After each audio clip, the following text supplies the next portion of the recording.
So, ayan guys, birthday ni Habi, 29th birthday, 'di ba? So, ika nga ng mga asawa ng seaman ay minsan lang mag-birthday sa lupa ang kanilang mga asawa, kaya dapat best birthday palagi, 'di ba? So, ginarab na namin yung opportunity para makapag-birthday si Habi. So, kung mapapansin nyo, ay pinaglechon namin siya, 'di ba? So, paminsan-minsan ay makapag-birthday ng masagana. So, ayan, sila-sila lang din yung magkakatulong ng pagkatay ng baboy, 'di ba? So, si Habi, si Arvin, si Kuya Robert, tsaka si Kuya. So, ayan na, after 2 hours yata ng pagkikiski, paglilinis, at tsaka pagpapatulo ng tubig dun sa baboy, ay naisa lang na siya. So, 3 a.m. na to, birthday na niya. So, ayan, luto na.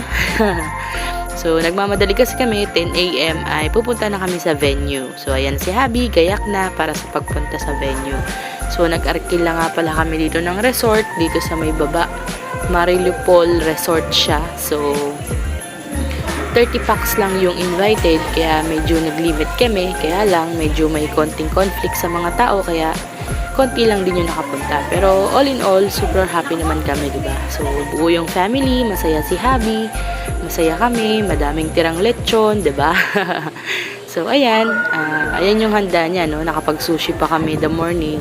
And then, yan, in-order ko lang lahat yan para iwas sa pagod.